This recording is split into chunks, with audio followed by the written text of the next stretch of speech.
gotta take a loss just to get the win. Like lots of sims popping it like oxygen when boxes wet. Focus on the mental, never lose like smooth instrumental. Better choose on the move in a pinto. Choose what I get to, never lose smooth on the move, but it's simple. Never give up if we want it, then maybe we just keep winning, we conquering daily. Envision that pay me is never the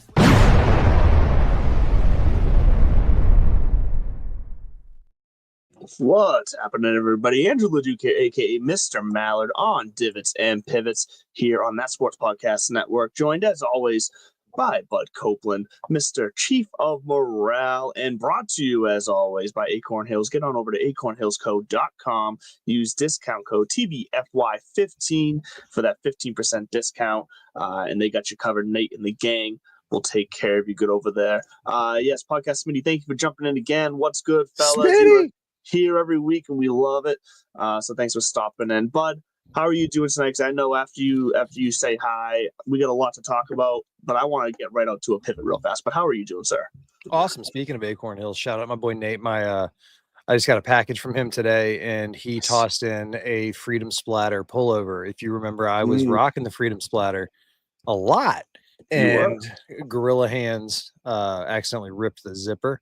And I went to go reorder, and I didn't see any in stock. And so I just kind of sent him a note like, hey, do you happen to have any lurking around? It says online they're out. And lo and behold, when I got my new pullovers and the polo and the keychain, there was Freedom Splatter. It's upstairs going through the wash. Not because I don't trust Nate or anything like that. It's kind of habitual. You get new clothes, you wash them. Like you said, man, tons to talk about. You've got a pivot. I wanted to open with a pivot, but listen, age before beauty. Go for it. Where are we going first? Okay, so this is just fresh in my mind because we were just watching it. But have you watched the new Hunting Wives show that everyone's talking about on Netflix? No, thank you. I'm so happy that we're having this conversation. You're at least the seventh person in the last week to bring up this fucking show with me, and I gotta tell you, this is gonna sound I'm gonna be one of those people. I don't watch a lot of TV. Like I don't watch a lot of serial shows. This is when I do. And as a matter of fact, I'm glad you brought up Hunting Wives because now I'm going to have some flights coming up. That's when I watch shows. So I'll save not want to watch it on a public plane where everyone can see your screen. I don't give a shit. Listen, it's 2025. Okay. If I'm sitting in for, as long as there's not a minor next to me or behind me, I don't do that. I don't give a shit. It's one of those things where I'll download a series, and I did that with Landman season 1. It was 10 episodes. I think all told running time, it's like 8 hours and 17 minutes. And that's about how long it took me to get from my house down to Florida, including layovers. No, I'm not watching Hunting Wives, but what's the premise? Like, fill me in. So, obviously you're there. I'm not. So spoilers and whatnot. Yeah, the premise, without spoiling anything, is basically that this is like a small town in Texas, and there's the upper echelon class of these families and these women who are running their families, and they hang out, they don't work, they're affluent, and they like to do fun things together. And who gets killed? Do they deserve it or not deserve it? Are these women vicious or are they righteous? Well, we don't know yet. Okay, I like that. That's what I was gonna say. Everybody's talking about the show because of the sexual side of it, where there's a lot of girl on girl stuff going on. There's a lot of nudity. This episode just took me off guard because Netflix went full frontal male nudity. Guy opened the door and was just swanging it all over the place. And I was like, oh, Netflix is turning a corner here. Man, dussy right in your face. Yeah, so that's what my main thing coming out of this is like, whatever. We've all seen naked people in shows and movies and whatever. Seen penises and vaginas and breasts. We're on YouTube though, so I'm trying to keep us in the algorithm. They don't like certain words said. So like strictly anatomical terms are going to get us? I'm not sure. I haven't read the guidelines. I agree. Listen, we're going to err on the side of caution. This is a family show. God damn it. Yeah, so it's that's what everyone's talking about. But I'll tell you what I'm getting out of this is just the line that Netflix has pushed for themselves, because I've never seen Netflix put anything out like this. That's basically old school Cinemax, late night Cinemax, if you know what I mean. Softcore porn. Softcore porn is what you're going for. It's exactly what it is. But they also show a very graphic scene of an unaliving, which also doesn't typically happen in movies. And yes, I don't agree with that term, but once again, YouTube does not like the other term, so please just roll with me on that. I'm not But, an like, idiot. I'm online. I just didn't realize even like yeah, talking about considering what seems to trend on mhm. YouTube. I don't think they have any problem with the words penis and Sure, vagina. I agree with you. probably That not. threw me for the first time. There's like a whole slang, pew pew. They're gonna catch Right. that soon too. Like Oh, because they they can 100% will, because yeah. AI can catch sounds. Back to hunting wives. So Yeah, hunting wives. So we don't know if they're it's- righteous. We don't know if they're vicious. But it is definitely the show du jour, and they are showing you more is what you're getting at. And but Netflix, beyond that, I mean, why not? and beyond that, though, the storyline though is now roped me into where now I'm like playing full on, like sitting forward on my couch as like the detective trying to figure out who is doing this, who's the one that is the true kind of criminal here, who's the killer, is all It's that. Sarah. It's Sarah. I'm just gonna tell you now, it's Sarah. I wish there was an actual Sarah in the show. I wish there was a Sarah, and I would like the chat blows up. You motherfucker! We haven't been saying it was gonna be Rachel. Yeah, imagine you'd be right too. That would be funny. It is funny. I'm glad you brought up the YouTube because I genuinely believe that they would flag certain words, like synonyms for 100% too. departed, that kind of stuff. Departed is another one because he was departed. But they probably will let curse words like fuck, shit, bitch, cunt, cocksucker, motherfucker, twat, whatever George Carlin says. They don't let the C word go, so that's are you that serious? right there is probably going to screw us tonight. So whatever. I know for a fact the C word is definitely flagged. See you next Tuesday gets flagged. But again, like flag word, but the other ones are not though. Yes, I do know that much. Yeah. What's going on with America these days? All right, so that was your like hunting wives. No, I think I might have to get into it. I'm not going to spoil it like I normally do every other show or movie that I don't watch. I go straight to the Wikipedia or I find like the fan page and I just read the synopsis. Yeah, I'd say the storyline is good enough beyond just the shock value of what they're showing you on TV. The storyline is good enough that like you'll don't spoil it for yourself. It's like almost sounds like story. Remember the show? Whatchamacallit? It was big. Desperate Housewives. It almost sounds like Desperate Housewives meets Dexter in a weird way.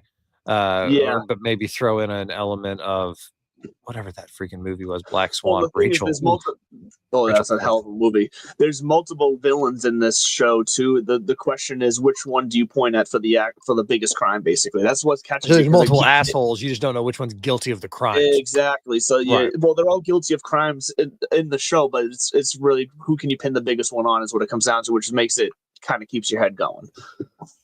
So it's well written. But yes, what's your pivot? ESPN and NFL. And for anybody who's like, oh, it's not a merger. It kind of is a merger. Here, we're going to sell you NFL Network, and I'm not knocking it. Do you think that there is a conflict of interest now, just omnipresent with NFL coverage when it comes to ESPN? I wouldn't use conflict of interest as the phrase. I think it's because I think the NFL is still spread out across enough platforms between CBS, NBC, Fox, and like I don't think it's a conflict of interest necessarily. I think ESPN realizes that people are sick of watching their creative sports shows and they just want to go back to the days of watching fucking sports. Just sports. So in that sense, I think they're doing it right. And my biggest fear, along with everybody else's biggest fear, is don't fuck up Red Zone. You fuck with Red Zone, you're going to piss off a lot of people. What is his name? Scott? I honestly forget. Whatever his name is, they because they obviously since the deal came out. Two quick follow-ups on that. Yes, on the Red Zone, I agree. Don't fuck with what you got greatness. Yeah. They just rolled out the deal starting September 3rd, $40 a month for NFL Network and Red Zone bundled into one. So coming to an inbox near you soon. Check your email, folks. So they're keeping those identities. That's what they did. They bought the products. Cool. It's kind of like the Pat McAfee show. People were like, "Well, is that going to fly?" Not Van Pelt. We'll talk about the guy on Red Zone, Smitty. Different Scott. I can't remember his damn name. He's the Red Zone guy. He goes a mile a minute. Doesn't piss for like 9 hours. Hansen, maybe no. Hansen, someone. No. Chris Hansen is How to Catch a Predator. But back to my Red Zone thing. First of all, somebody did ask him, "Could you do a college one?" And he said, "Could I?" He's like, first of all, it would be a longer day, much more. He's like, because he says he thinks that there's way more opportunity and you could have way more fun with it. I would start taking college product in through a red zone. And that's what he was saying. He's like, it would obviously be, how do you do that? The second thing with this merger, when I say you kind of answered the question when I talked about conflict of interest, and the answer, and you without answering it, you said, yeah, there's obviously a fucking conflict of interest because they're not gonna dive into serious hard-hitting sports journalism. They're not going to go more down that kind of like edgy, let's go out there and try to be brave. No, the mob has stated what they want, and they want blood and games. That's what they want. They want bread and games. That's what like it used to be. Yeah, all the way back to the Roman times. That was the saying. It was like blood and bread, or bread and games. Like early 2000s ESPN, but sure, we'll go Romans. And so, but where do you think the whole sport culture is born out of? I think that was them saying like, yeah, we're no longer worried about writing hit pieces. We're not going to go out. So that was what I was saying is when, because it's just law of large numbers. It's no offense. You get, how many guys are on an NFL roster? 50, 54? 52. 52. We'll call it 50 for math's sake. So you got 50 times 32 teams. 52. So we got like we'll call it 2,000 NFL players out there. And, law of large numbers. Somebody's going to do something stupid this year that is worthy of a headline, that is worthy of investigation and follow-up. I'm not talking about like your run-of-the-mill DUI where it's like, oh, okay, there's another shocker, like guy had too much to drink, thought he was invincible, doing 120 down, A1A and got pulled over. Okay, thanks, Tyreek Hill. Have a nice night. I'm talking about like something Shohei Ohtani-ish or Pete Rose-ish that starts to get pulled at in a little bit of a thread where guys on Substack, people like you and me, Twitter, everybody, when the story just starts to unfold around, how are they going to be able to how are you going to be able to do a 3-hour pregame show about NFL when there's a huge scandal involving, the Baltimore Ravens owner and the NFL, covering up some sort of tax. Like, I'm just thinking of like anything, like just pull something out of thin air. Are they going to talk about it? And if they don't, then do we give a shit about credibility with their coverage? Or is it just much more about, just shut up and just show me the sports? See, and I think that's what the beauty of ESPN back in the day was in like the early 2000s was that objective. When the sports were on, it was the sports and they just talked about sports. And then if you wanted the other stuff, like you're saying, the unraveling of the owners or the players or like what they're doing off the field or whatever, the drama stuff per se, that was on their Sports Center or their ESPN News. They started to blend it all together, which doesn't work. You gotta, because people want to tune in to watch sports. That's why they get mad when the NFL starts throwing, social political stuff on the sideline.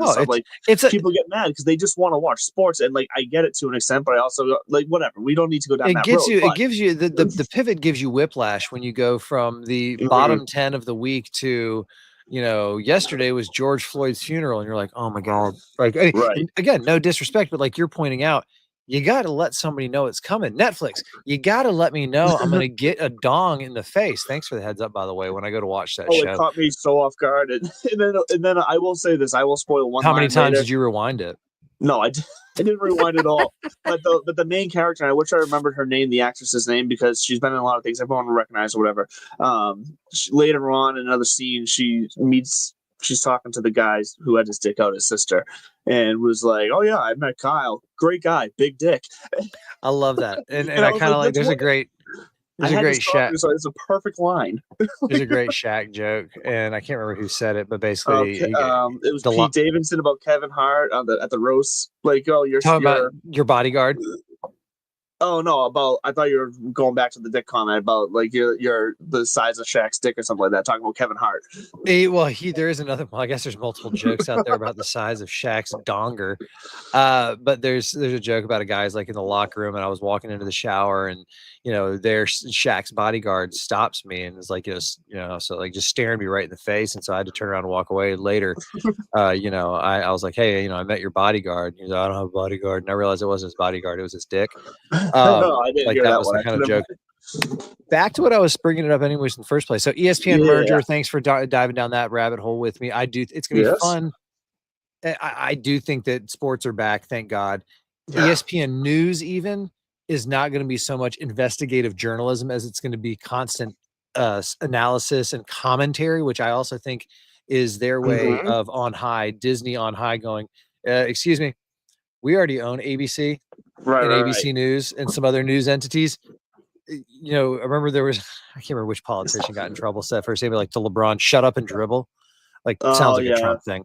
But like, I don't think it was. No, I don't think it was either. I think it was somebody. I think Rubio or a Ted Cruz or something like that. Tucker Carlson, maybe on Fox News. But it was somebody like that, like taking a shot at him, being like, the hell's her name? Megan Kelly. There's a Megan Kelly thing, I think. Okay. Maybe. I'm going to throw some shade there. But it is a little bit like that, where it's kind of like, hey, gang, like focus on the sports because you crank out great money.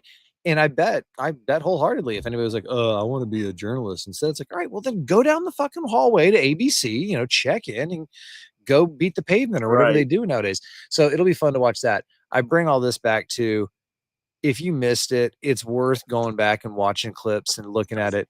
Rich Eisen hosted Sports Center last night for the first time in 23 years. Oh, did he? I missed that.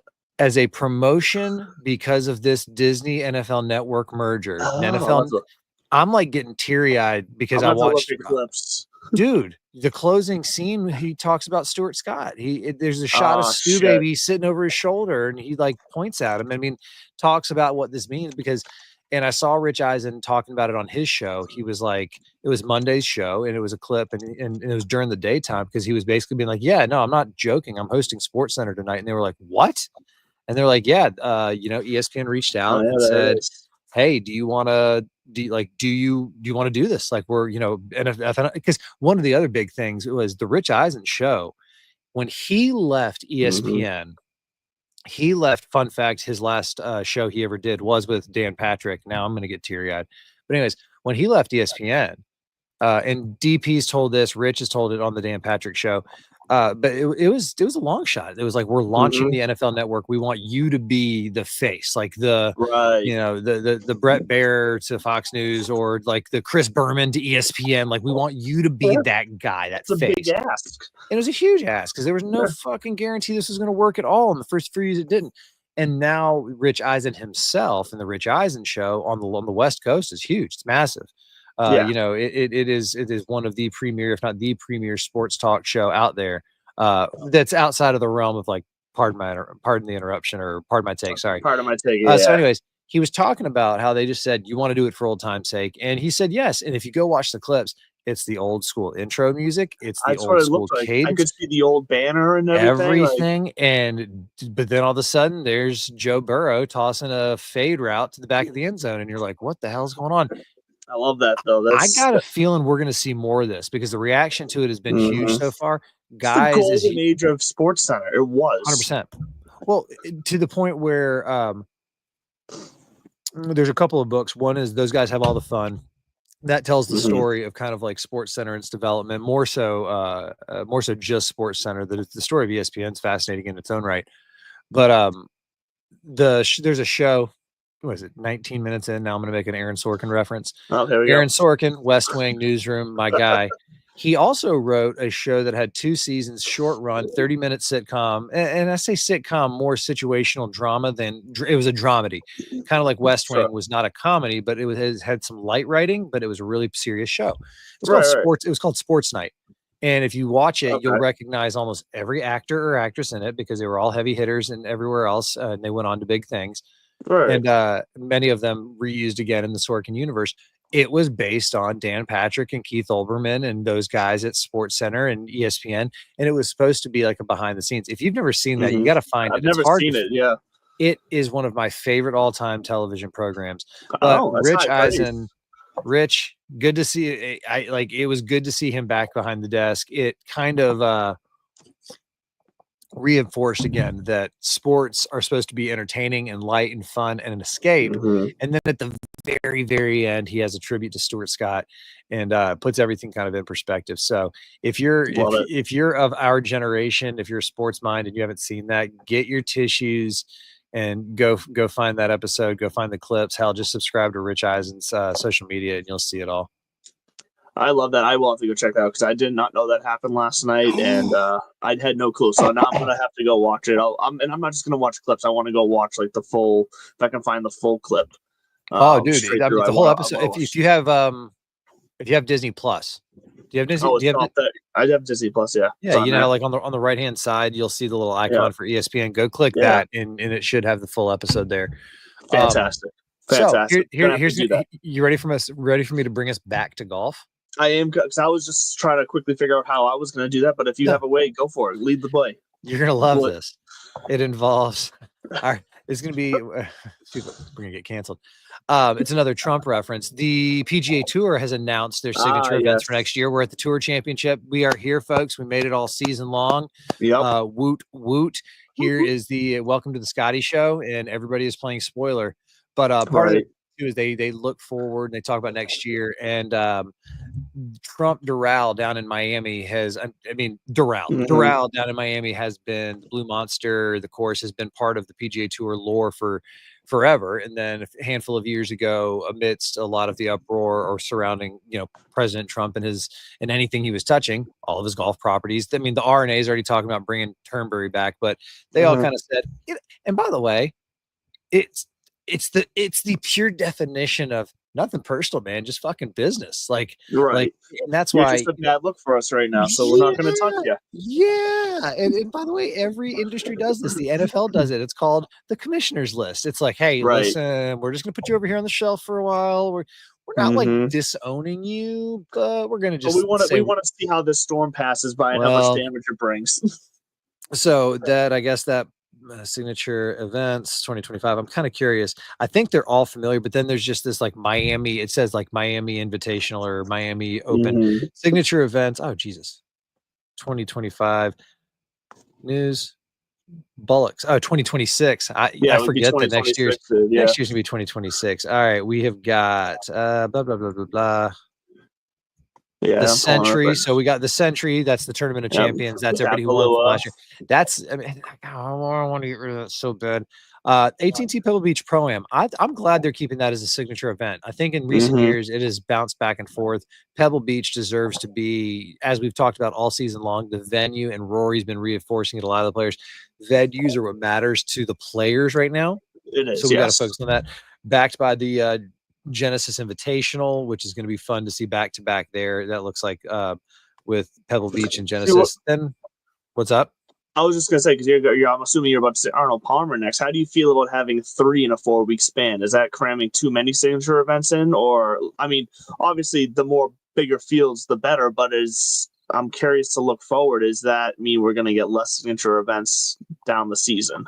So yes and no. Let's finish this real quick. We got Arnie Palmer, then the Heritage, the Miami Championship, April 27th to Miami 3rd, and then the Truist, which was the Wells Fargo, Wachovia before that, and then it's probably the Truist, which will be back to where did Scotty win? Quail Hollow. Yeah. And Memorial Day and Travelers kind of being the last one, the New England Anchor, late June, before the Open Championship. And I'm going to answer my own question. And actually, it does make sense because that's leading into major season. We get those 3 in a 4-week span before major season. So and then we get like a signature event, a major, and then like 1 more week before the next major. So that works. That goes. I like that. Okay.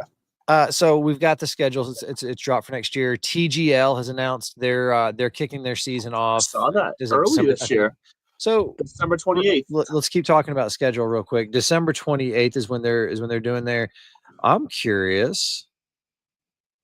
Well, when the Century is January 8th. No. When the college football playoff. You think they're trying to avoid that? Not avoid. What game on December 28th are they trying to lead into by saying TGL, that kind of thing? Or what are they going to be? So let's see here. None. Okay, so they'll be out of their way. December 31st is the first quarterfinal for the playoffs. Yes. Damn. Yeah, all so the they'll playoffs be right are going to be later this year. That's dope. No way. Yeah, because the semifinals aren't even until the 8th, January 8th. Damn, I like that it's later this year. So TGL getting underway December 28th. We get the Motor City Madness or whatever the fuck they're calling themselves. The Detroit Golf Club. I will only refer to them as the Divots Golf Club until they win something. They're the fresh faces. I'm looking forward to some TGL. What about you? I took a screenshot when I saw it earlier because I am also looking forward to it. I also noticed there was no changes in these two teams, so it's still Horschel, Glover, Cantley, and Thomas going up against Fitzpatrick, Schauffele, Fowler, and Young. So we were kind of curious to see if there was going to be any turnover after the first season. At least at this point, it doesn't look like that. So I am curious to see how these guys look coming back. Now being much more familiar with it to start the season, like what does that look like now that we're going to have a full season of the new hammer rules, all that jazz. And it really got me thinking earlier. I was in the car and I was just thinking about it. It's whatever happens on the simulator part is in the TGL tends to be, I think, more so just like fun to watch. It's the part that everyone's more like chatting in the seats about. They're kind of talking over and kind of half paying attention to.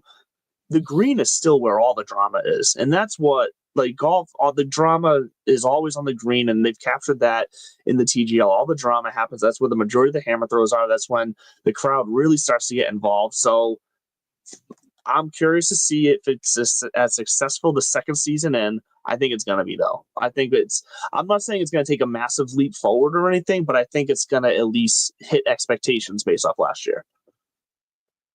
What they've proven is they are willing to adjust on the fly. They changed their rules throughout the season.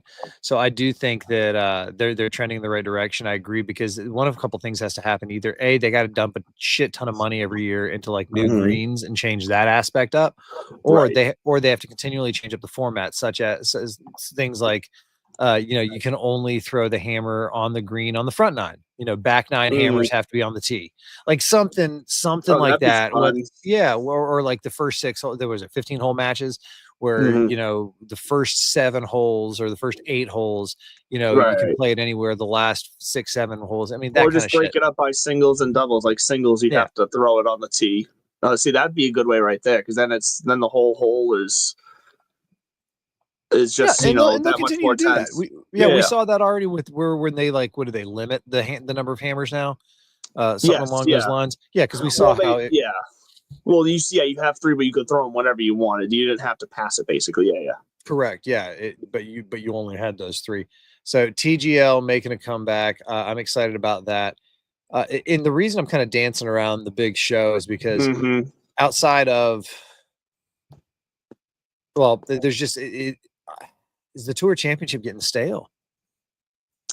So I also kind of was thinking about that, because I was this coming week, and I'm looking at the field. In my head, this is a 3-man race this weekend between Scotty, Rory, and Rose. Like it's those 3 are the 3 guys that I could realistically see winning this and being able to really capture the idea of being the champion of the year, the Tour champion. Outside of that, it's just like Tommy Fleetwood's not. I don't think he's going to get his first win here this weekend. Here's the thing: he could, though. He very well could. We're talking. But Scotty's just proven it doesn't matter. If anybody could, he's going to do it. This is why I think there's not a problem. What we've got, and Rory pointed out to it, because they asked him how do you feel about the eliminating the strokes, and he said he actually kind of liked having given the season-long guy an edge going into this final week. He thought that was appropriate. Shocker, he's won 3 of these things, even before the adjustments.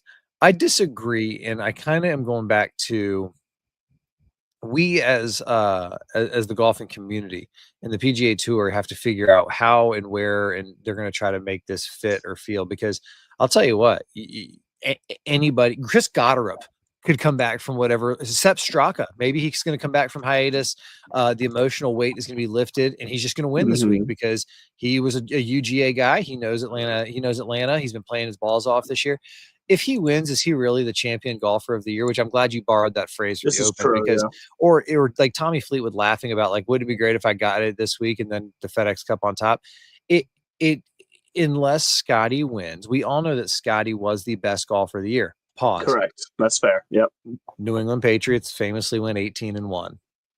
Right. So it didn't matter at the end. They were 1 bajillion% the best team in football that year, but they were not the champions. So would it be fair to say take that same logic and apply it here, even if somebody did come from behind? Because the come from behind aspect, when they were having that, when Xander like won the gross division of several years, but he just had to start too far back. It's no different than these teams like Chiefs get a bye first round, then they get home field advantage. You do get little perks. Now it's just, hey, if you get to the end, everybody starts back fresh, and then we're going to crown a champion. I see it in its parallel to the other sports, which is you get to the playoffs, then it's all bets are off, and that's just how it is. Yeah, that's how hockey's famous for their playoffs being so exciting, because it's anything goes once you're there. And we saw it before the Kings. The year the Kings won the Stanley Cup, they were the 8th seed. Like, it can happen. So, like, I get it from that aspect. And even when those things happen, we recognize the champion and the grit. I mean, the New York Giants, Eli Manning, Hall of Famer on shitty Super Bowl winning teams. You know what I'm saying? Homeboy got lucky. They got lucky. I'm not saying that it doesn't take luck to win championships. Sometimes it takes a little more luck than others.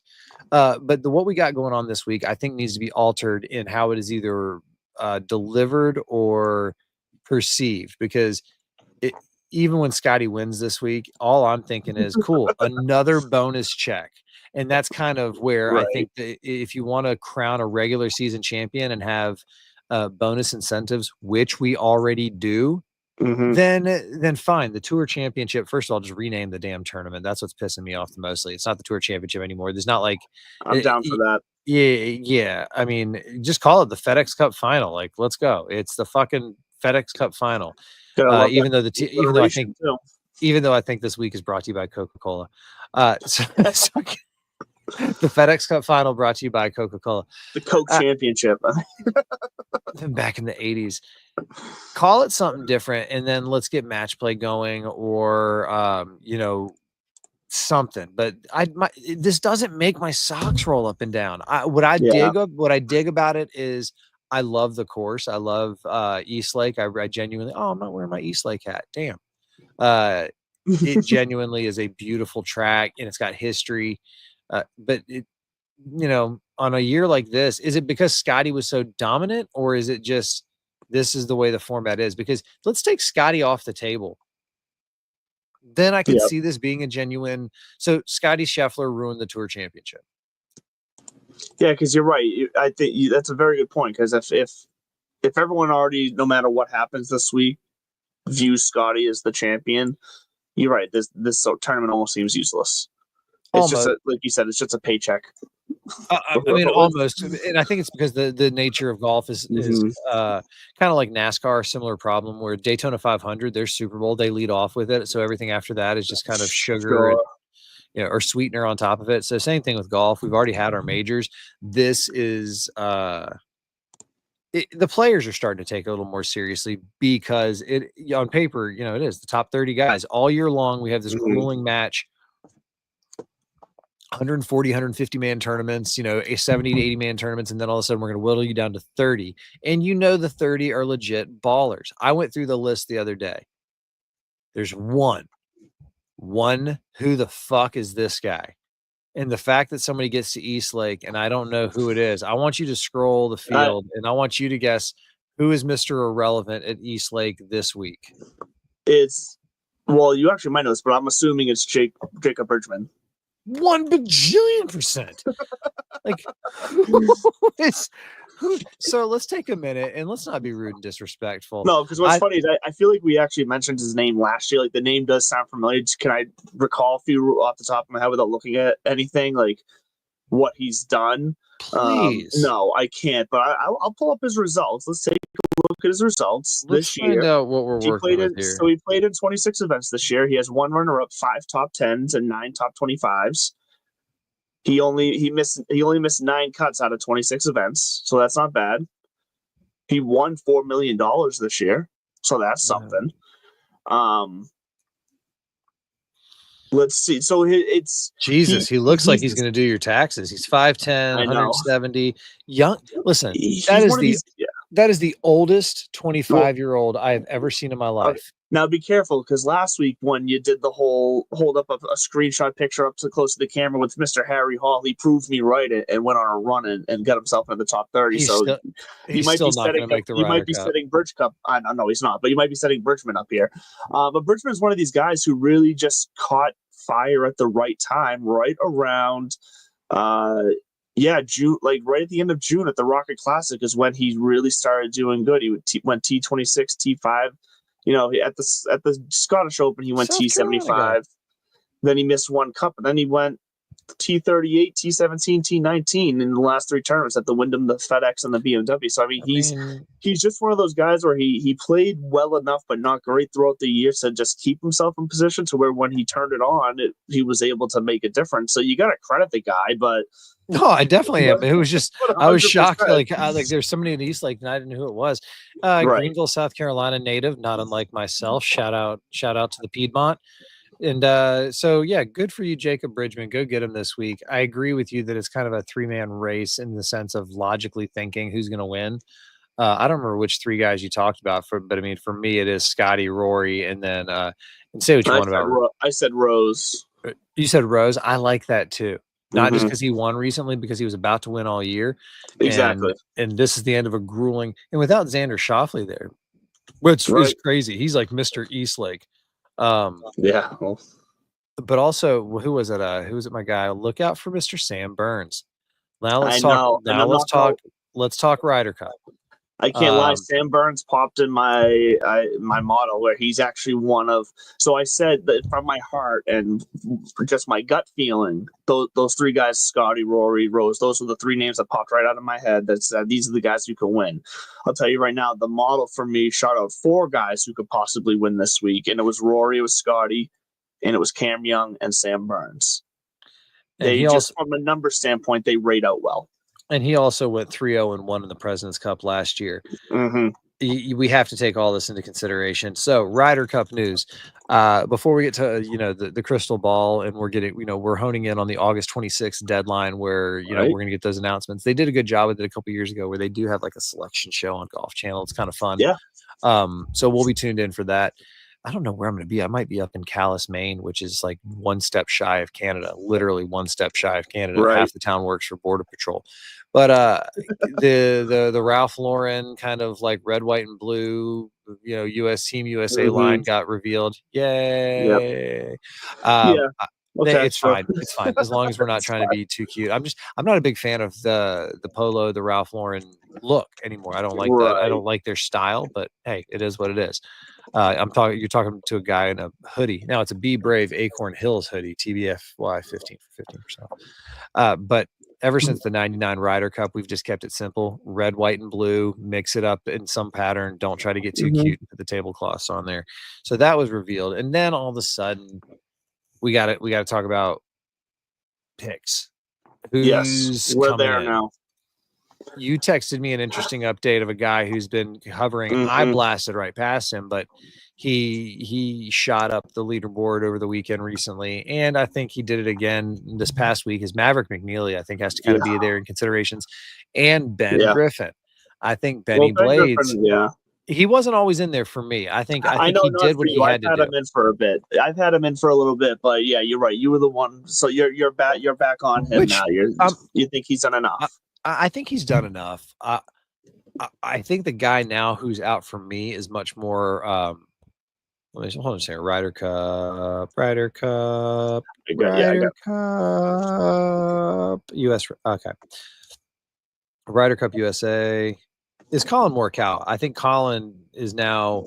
He's just been so meh these last few weeks that I don't think that he's a must-have on the team anymore. That is where I was going with this. Where the fuck are the team standings? So I also don't. So I don't like the way he's been playing, but he's also just so high in the rankings that I feel like Keegan is going to have him there from a veteran standpoint. So I still think he makes it. Do I feel great about it? No, because I don't like the way he's played really at all this year. Okay, this is and all right. 10-4 jumps in the chat here saying Keegan better pick himself. So we'll pivot into this because this is where I know you were leading into. I still love the optics and the idea of Keegan Bradley on this team. I would love for it to happen. I just think, and what I texted you specifically was I believe we've hit the scenario, because there was one of many, like there was more scenarios for me that Keegan picked himself than there was not. I think we have found ourselves in a scenario, in one of the few scenarios where I don't think he's going to pick himself now. Not only because he's dropped back to 11th in the rankings, and that was something we kind of thought about if he was on the cusp of even the top 12, could he pick himself? I don't even think that. I do think the emergence of Maverick McNeely these last few weeks, especially this past week, finishing third, and really try, because what was more impressive about Maverick McNeely's performance on Sunday specifically was what I've been saying all year, what I've wanted to see from guys is that when someone falters and starts to come back, who's going to take the opportunity to try to grab on and ride the bull up to the top and really try to take advantage of the opportunity. And that's what he did on Sunday. He saw an opportunity, he turned it up another notch, and he put his foot down. I think Keegan's going to notice that. So I do think he's in now, which leaves JT. So you and I both agree. Hold on, real quick. You and I agree that I mean, obviously we know the lock. Justin Thomas is in, and Ben Griffin's in. You and I both agree with that. So that gives us 8. We both agree that basically we're saying Brian Harmon and Andrew Novak are gone. Right. You're keeping Colin. I'm dropping Colin. I'm keeping Keegan. You're dropping Keegan, and we're both bringing in Cam Young and Patrick Cantlay. No, because Maverick, that's too many, because we're saying Maverick McNeely's in there now.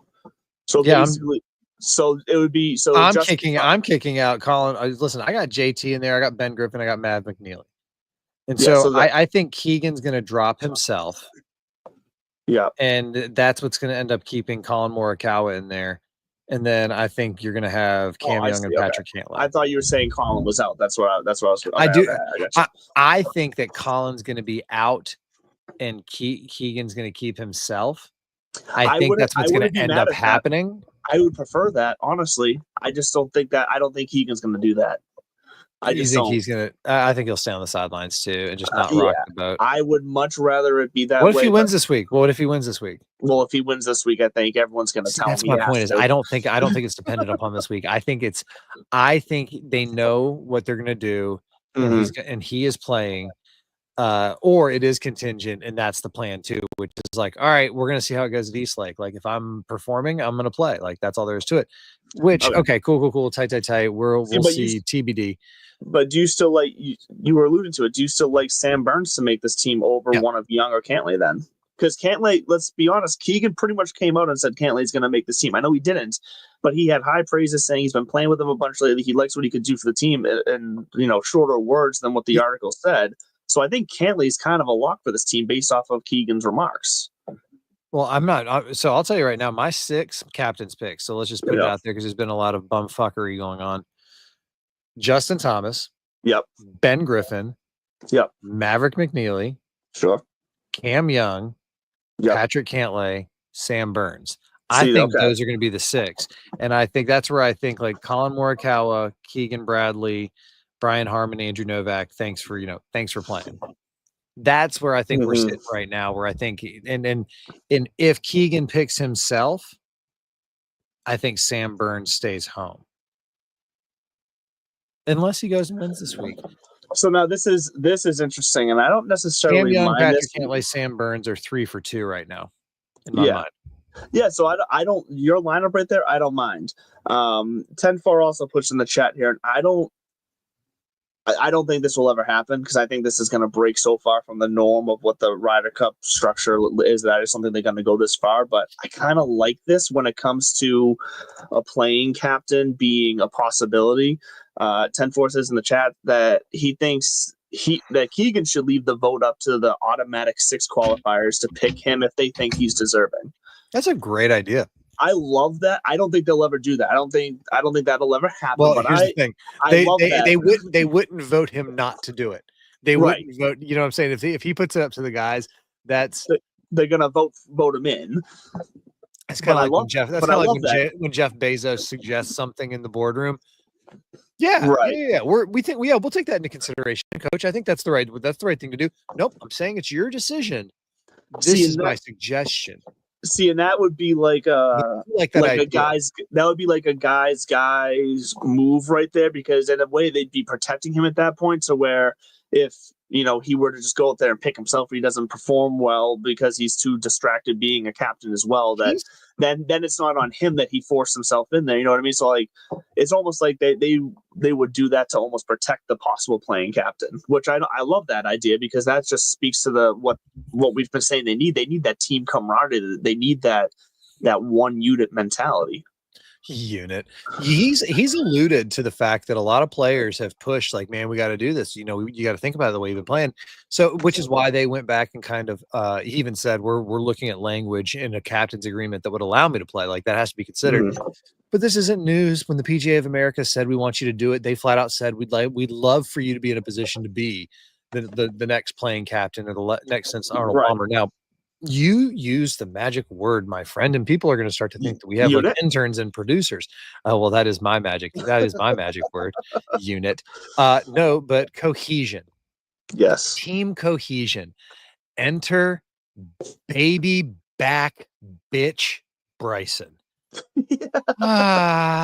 So okay, shout out Dan Rappaport. Not that he needs my promotion, but he as so often he does, he eloquently kind of nailed it, and I'm going to take credit for essentially beating him to the punch where I was saying Colin Morikawa is becoming unlikable.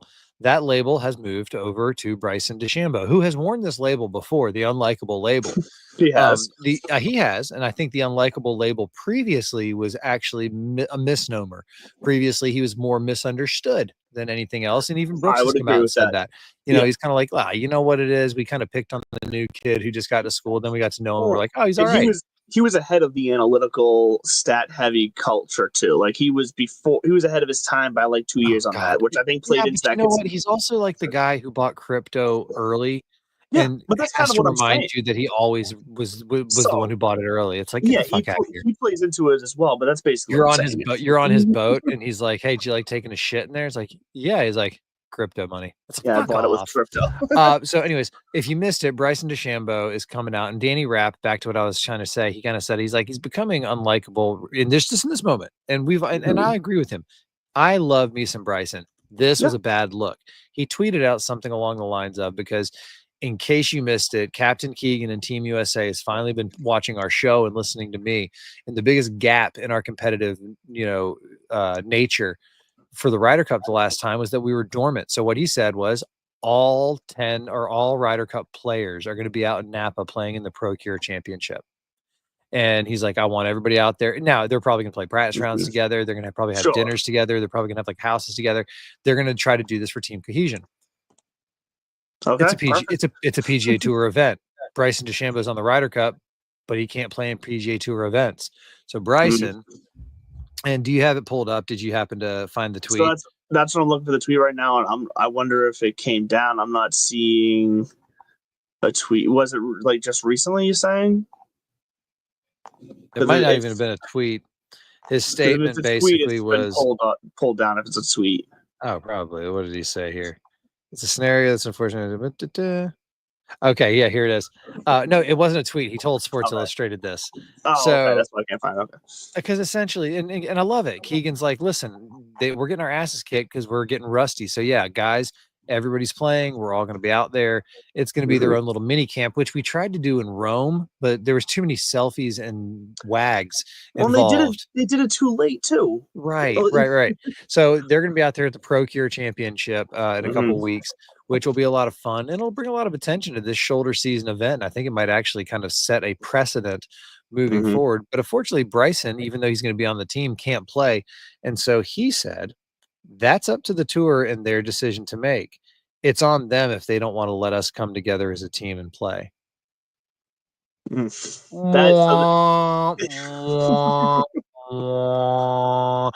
this whole victim mentality, this victim culture that has really kind of taken hold in a lot of circles in society. And it's one of those moments where people are starting to say things that are true, but they're saying it in a way that just makes you go like, I don't care that you have a point. Like what you're saying is, no, Bryson, this is America. This is adulthood. You make decisions. This is one of the It's consequences. almost like just leave that last part of the line off. The part about if they don't want us to come together, just leave that part off. Yeah, it's a shame. That's up to their to say. It's a shame I can't play. It's up to them. Like that right there, that could be seen as a very professional statement.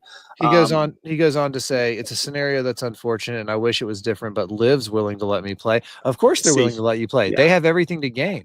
Right. So I hate this because it's just gonna. It's like it's one of those things of like, bro, why? We had all moved on. Everybody has moved on. Exactly. You, with that comment, had to come in here and bring it all back up. And you know what? It's just not what we need going into the Ryder Cup.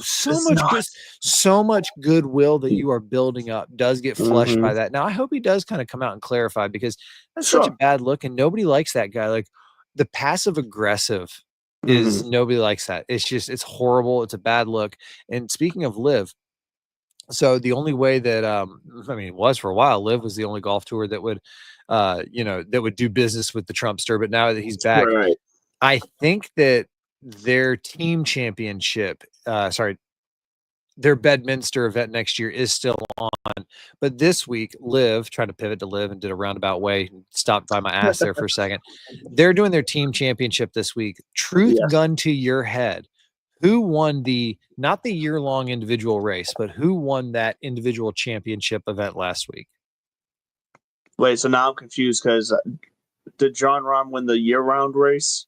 He did. And guess how many events he won? 2. He didn't win a single one. LIV, not a single win. Where did Joaquin Niemann finish with his like 4 or 5 ones, however the hell many he had? Sebastian Munoz was the answer you were looking for. He won last week. But to your other question, I was just looking at myself. What were the overall standings? Let's take a look. LIV individual standings, because I don't know how much longer they're going to keep this up. I don't think they're going to be. I honestly, my prediction a couple years ago was this was going to be their final season. I think they'll squeeze out at least one more because maybe they got John Rahm for another year. But let's see here. He is big enough that he could carry a year on his own if enough left. So I could see that. John Rahm edged out Joaquin Niemann by 3 points. I don't know how their point system works, but it was 226.16 points for John Rahm, 223.68 points for Joaquin Niemann, and Bryson DeChambeau in third with 144 points. Let's go. So here is your like, this is going to be a fun little exercise. Do me a solid. Okay. Pull up the FedEx Cup standings real quick. I already got them up. What do you know? All right. I'm going to read off the top 10 of the LIV Golf standings. John Rahm, Joaquin Niemann, Bryson DeChambeau, Sebastian Munoz, Dean Burmester, Taylor Gooch, Patrick Reed, Carlos Ortiz, Sergio Garcia, and David Puig. Who are the top 10 in the FedEx Cup standings? Scotty Scheffler, Rory McIlroy, JJ Spawn, Justin Rose, Tommy Fleetwood, Ben Griffin, Russell Henley, Sepp Straka, Bobby McIntyre, and Maverick McNeely. Okay. Let's read the next couple. Bubba fucking Watson. Come on. Abraham finish? Bubba Watson, Abraham Answer, Mark Leishman, Dustin Johnson, Lucas Herbert, Paul Casey, Adrian Maronk, Cam Smith, Thomas Pieters, and Tom McKibben. Who are 11 through 20? Just do this for me. Harris English, Justin Thomas, Cameron Young, Ludwig Oberg, Andrew Novak, Keegan Bradley, Sam Burns, Brian Harmon, Corey Connors, and Patrick Cantlay. All right. I'm going to say on the PGA side, at least 17 of those guys, if not more, have won an event this year. In the better question, what I'm kind of understanding as I do this, and it was just an exercise to see if anything jumped out to me, because I started to kind of count like who the fuck are these guys, and because I am a absolute dork about this stuff, I recognize all these names, but I don't think that Sebastian Munoz, Dean Burmester, Carlos Ortiz, David Puig. I don't think these are like household names. But then again, neither is Ben Griffin or Maverick McNeely or any of these guys yet. So there's a healthy balance. I think that the success of the guys at the top of the PGA Tour when you get into the big stage obviously is a little, little shining a little brighter. But the best question I saw posed recently after Scotty's recent win was, who on LIV would be impacting this right now? Is Joaquin, John Rahm or Joaquin Neiman, if they're playing every week against Scotty, is he still not doing this? No, that's the thing. I think Scotty's still doing this. So I think John Rahm would be in that mix of the top 10 in the FedEx Cup, probably. Like, I think he'd be able to handle himself to where he's in the mix. Do I think he affects Scotty? No. I don't think that's the thing. I don't think anybody right now, including Rory McIlroy, affects Scotty. Scotty's just doing Scotty. So I think that question might have been asked the wrong way. It's more so, would any of them be in the mix right now of those top 20 we just said? I think John Rahm would be. And I think if Joaquin Neiman had even half the season on the PGA Tour that he had on LIV Tour, like, obviously, yeah, he's going to be in the top 22. But other than that, no, I don't think any of those guys are top 20 material on the PGA Tour FedEx Cup this year. No, I don't think so either. I think John Rahm's the exception. 3 top 10s in the majors in the last two years. So I mean, it's a respectable showing. Lost the train of thought. Damn, ran it right off the rails. Sorry. Fine. Back to the John Rombo real quick. The European Ryder Cup team taking shape. I do think that your boy Harry Hall, I mean, even though I think he's 17th, I think it's 17th in the Ryder Cup standings. What is it? 17th, yeah. Yeah, but I think because he did make such a splash, if he does another move in East Lake and finishes top 10 or maybe even top 15, I think he's going to get a consideration just because you take a hot hand, and I think they have a little more wiggle room with some of their picks. I could see him over like a Matt Wallace, who's currently in that top 12, like something like that. Now, I mean, outside of that, though, you're looking at, I think, unfortunately, that would probably be like the one guy, if you're just strictly looking at the top 12, say all top 12 or the guys on the team, like, he's not going to miss out. He's not going to take the place of Fitzpatrick, Hovland, Oberg, Højgaard, or Straka. Like, I think Wallace is his way in, probably. Højgaard, maybe. Oh, Højgaard, yeah, I could see that too. Maybe. But I think both Højgaard brothers did good enough last time around in the Ryder Cup that I think they have enough confidence in him. So this is kind of a flip that Rasmus is ahead of Nikolai this time around. But so I wouldn't mind seeing the Scally Cap Harry Hall in there. It'd be fun. But I don't think he ultimately makes it, unfortunately. We'll see though. We'll see. Now it's going back to LIV real fast though. Did you see the relegations? Yes. Okay. So this is interesting because, so the names themselves being relegated, not necessarily crazy interesting, other than you brought up in the text chain, Anthony Kim, and the meme you saw about him being relegated to Maxi Golf, which I thought you were right. Fucking hilarious. But Hendricks so mean-spirited. It is. It's so mean. Because he's trying so hard. He turned his life around, but it's one of those things. He went too far gone, and then when he came back, he shot his goodwill by trying to fire back on Twitter. So Exactly. So Henrik Stenson gets relegated. Andy Ogletree, who was a big-time amateur, he gets relegated. I think we see him come around again eventually. I think he's going to come out of the PGA Tour. He was the guy who went the route. Yeah, exactly. He went the route of the International Series, finished high there, got into LIV for a year, probably made some money, and now he's going to come back and do his thing. Right. I think another guy who could potentially do that too, that also got relegated, is Mito Pereira, because he was a name that we were talking a lot about. I could see him getting back in the mix.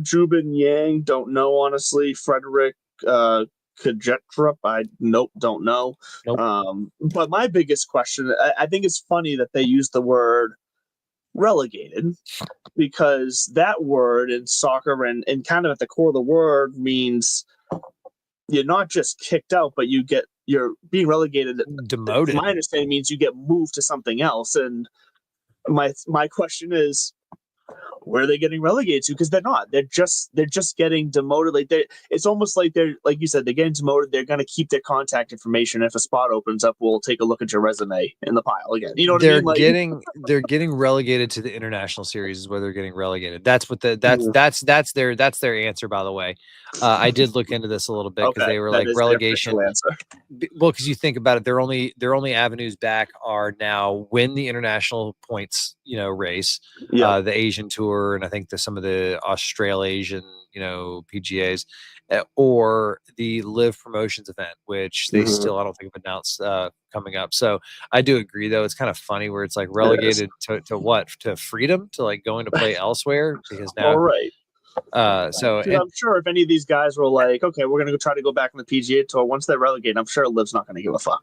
And I'm glad we're ending with this because it does go to show that LIV has a closed shop. They got 48, 50 guys, whatever it is. PGA Tour has cycles through. I would love to see, maybe we'll look this up, how many unique individuals teed it up in a PGA Tour event this year versus how many, you know what I'm saying? Yeah. Because that right there, and now we're down to 30. If it was just these 30 guys for 20 weeks, we wouldn't watch them. You know why? Because some of them would start struggling so bad, like a couple of them did throughout the year. But the proof is in the pudding. We do get a champion every year who just about every year who we go, yeah, that makes sense. I fear for this year where we might have a Harry Hall play spoiler, and then he's hoisting the FedEx Cup smiling, because it really is about these 3 weeks. And that's why the FedEx Cup playoffs are aptly named. It's not really about a season long. They're going to get away from this season long champion, and they're going to talk about the season long race to the playoffs, where you were going to crown a playoff champion versus like this whole thing. Because we all know Scotty's the MVP. He's going to win all the awards. He's going to win player of the year. He's going to win all that shit. He's all team, fall first pro, whatever. But we're going to have a fun week this week because I think there's enough guys playing well enough and diluted enough and with a chip on their shoulder enough with all this talk, like you and me going out there going, it's inevitable. Scotty, Thanos, and, hemorrhoids after riding a horse for too long on the mountains. Yes, there we go. All right, look, that's a good place. We're going to end on hemorrhoids. Thanks for joining us this Tuesday night. We'll be here back again next Tuesday night to discuss what happens this week here on Divots and Pivots. We love you guys. Stay classy and join us again.